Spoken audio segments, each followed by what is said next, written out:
Okay, now let's talk about some of the dynamics that go on in a collective, in that crowd. We'll talk about contagion, we'll talk about de-individuation, emergent norms, and social identity. So, start with the idea of a contagion. This is what Laban talked about with a crowd, that it creates a contagion like a virus that spreads from one individual to another until it's just spread throughout a large group. And in that respect, he's correct. In other words, when you're in a crowd, when you're in a large group, behaviors can spread. So, for example, if you're laughing, other people will start laughing too. If you are yawning,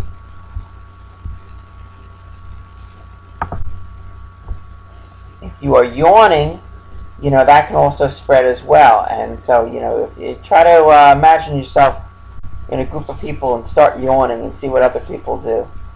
But it's true that the behaviors, attitudes, whatever. And again, you also think about group polarization. If you remember, that seeing other people sharing your beliefs might actually make your behaviors more intense, and it can spread. That's what it is. Well, but yeah, contagion seems to be seems to be true. Interesting. You should, if you want it, you should read the book "The Tipping Point" by Malcolm Gladwell, and he talks about how things spread within a group, and he spreads in like a network formation. And he identifies three different types of people, and he illustrates them very well in his book. So you have the connectors. Connectors are people who, for various reasons, know a lot of people.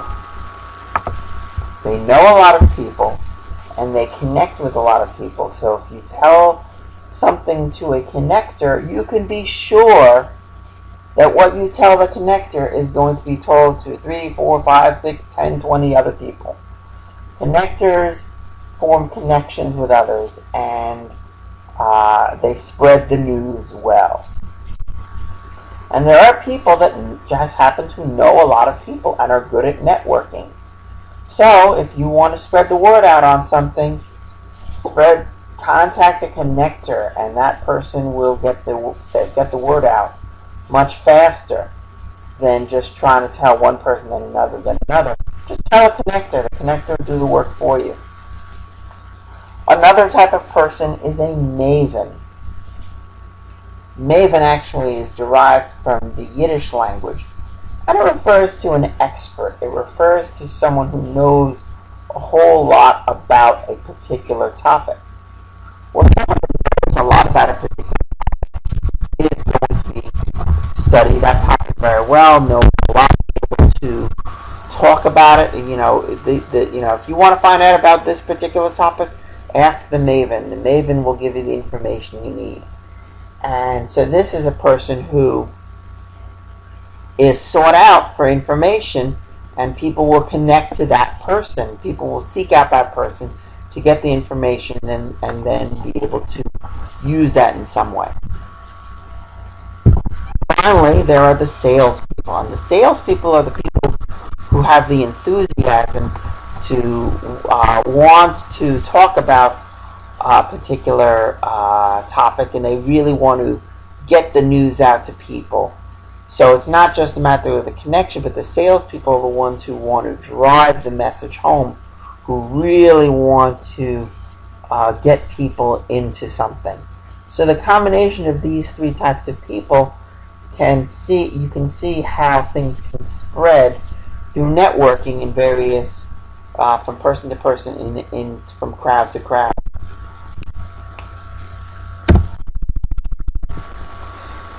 So think about who joins collectives. There are similarities among the people. If they all have the same particular issue that they are interested in, they might be joining the collective. They might join a club. They might join a social movement, essentially, because they share an interest in this particular thing. One way in which people might share some kind of an interest when it comes to the concept of relative deprivation. I'll explain what relative deprivation is. Relative deprivation is when you feel as if your expectations for what you should be getting don't match what you're actually getting. So you feel as if you are being maybe underpaid or underappreciated, whatever. You feel that maybe other people are getting the benefits that you're not getting. And you have a sense of relative deprivation. You say, I deserve more, but I'm not getting it. Now, relative deprivation can be looked at as egoistic and fraternal relative deprivation. Egoistic relative deprivation refers to the sense that you personally are not getting what you deserve. So, for example, if you are at a job and you realize that somebody else who is working there may be working there about as long as you have, but they're making a lot more money, you would feel a sense of egoistic relative deprivation. You say, why does Joe make so much more money than me? We're doing the same job, we've been working there the same amount, we have the same educational background. Why should he get so much more money than me? And that would be an example of egoistic relative deprivation. But you might also experience fraternal relative deprivation. And this represents the idea that you believe that the group that you're in, African Americans, women, or whatever, if you feel that your group is essentially not getting the appropriate share of the wealth, the appropriate share of income that they deserve, and you feel a sense of deprivation for the group that you are in, if you have this kind of sense of fraternal relative deprivation, then you're going to be more likely to join a social movement. If you are a woman, and you really strongly feel that women are getting the shaft, they are really getting they're really getting underpaid, underappreciated, whatnot, and that it's fundamentally unfair what is happening to women in general, then you as a woman might join a social movement to try to, for example, work towards equal pay or fair pay, working towards maybe other kinds of ways to reduce the unfairness that women get relative to men. And again, this represents a fraternal sense of relative deprivation, not necessarily what you personally might be getting. An important theoretical perspective is de-individuation theory. And what exactly is de-individuation? A state of de-individuation here, as listed here, is a kind of a loss of self-awareness. You're no longer seeing yourself as an individual. You are seeing yourself as just part of this group, part of this crowd, and you are not monitoring yourself as an individual. Well, what are some of the conditions that can cause this? One condition is anonymity. If you are in a circumstance where you can't be identified, you are anonymous, you're wearing masks, you are among a crowd of people, nobody knows who you are. In that case, you're anonymous.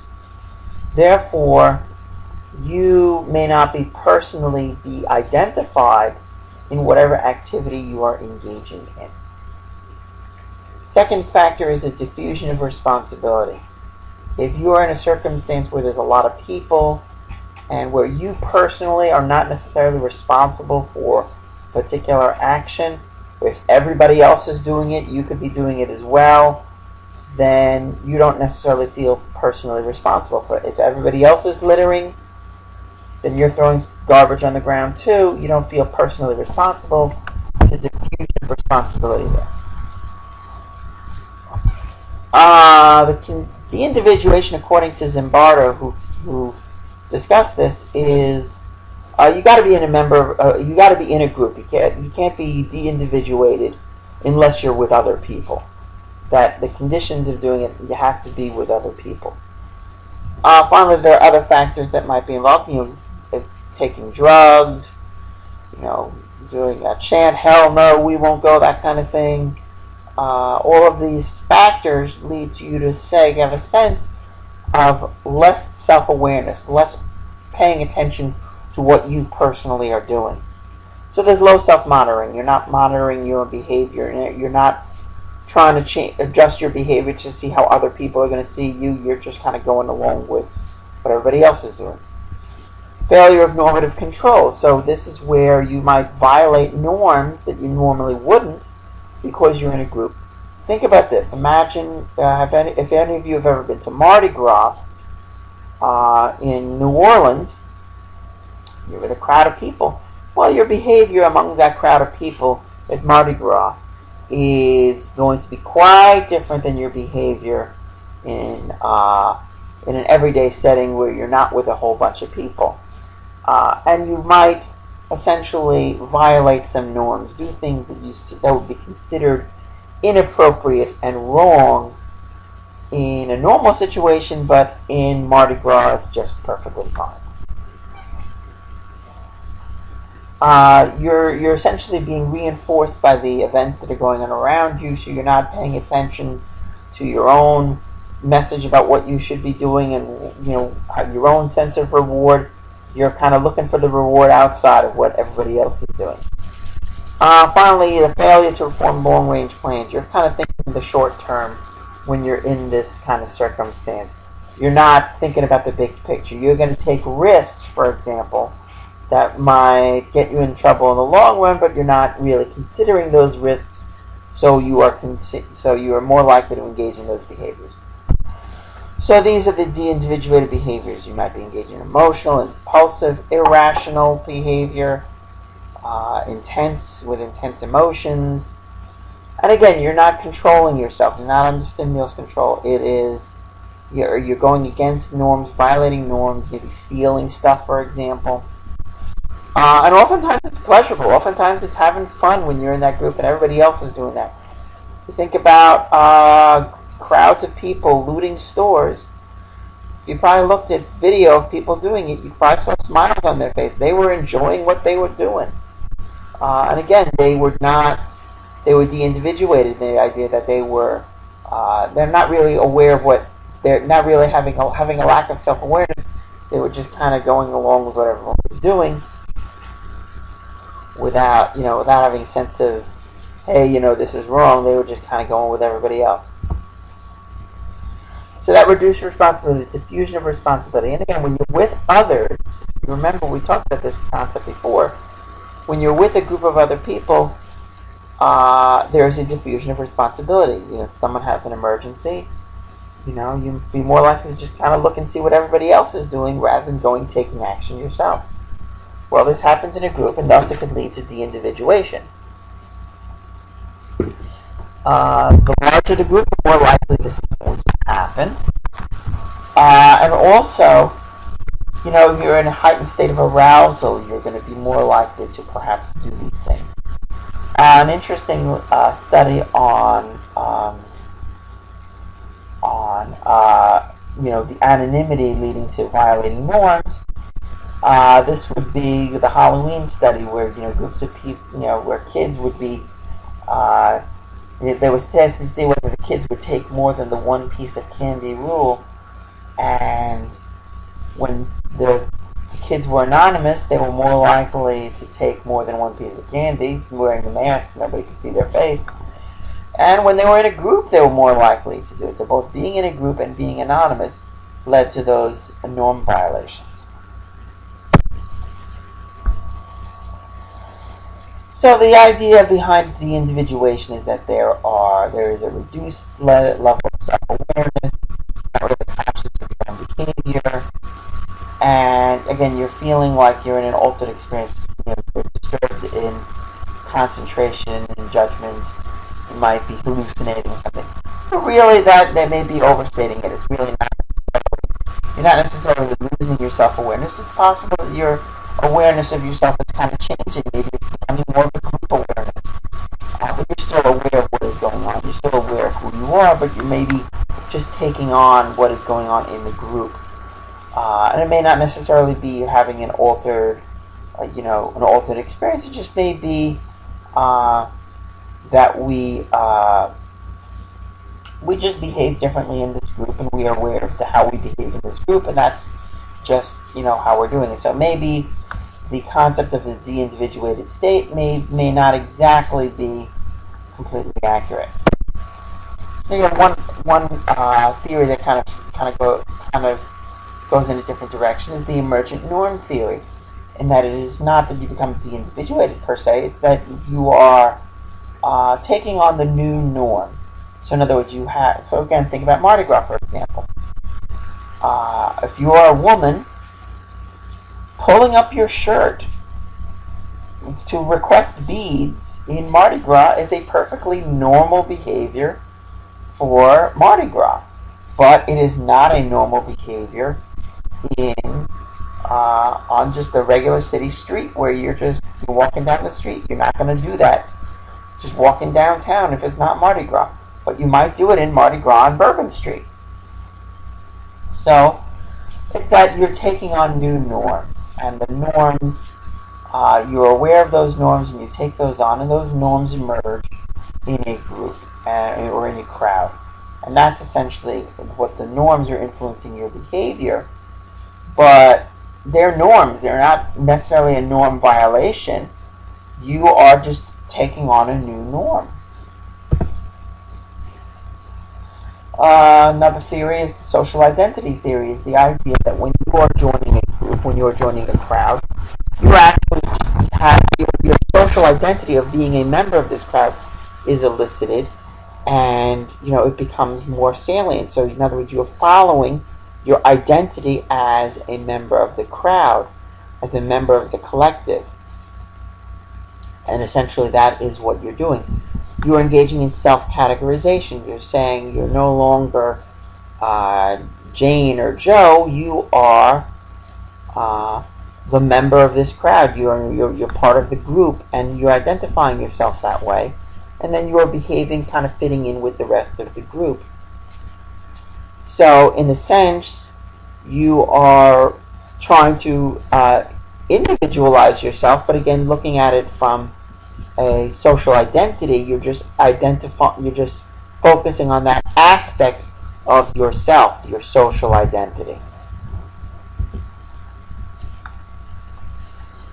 So one of the ways we can, to kind of close out here, we're talking about collectives.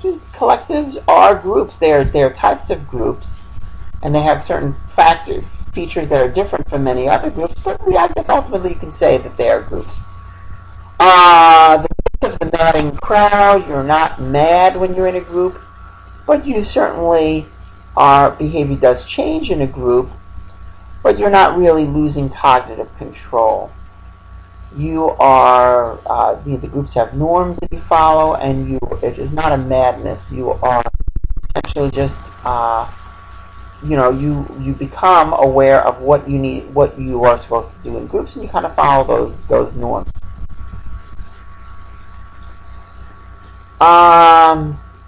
And again, the behaviors in which you're engaging in are mostly not going to be crazy things that you're going to be doing. So, it's not crazy.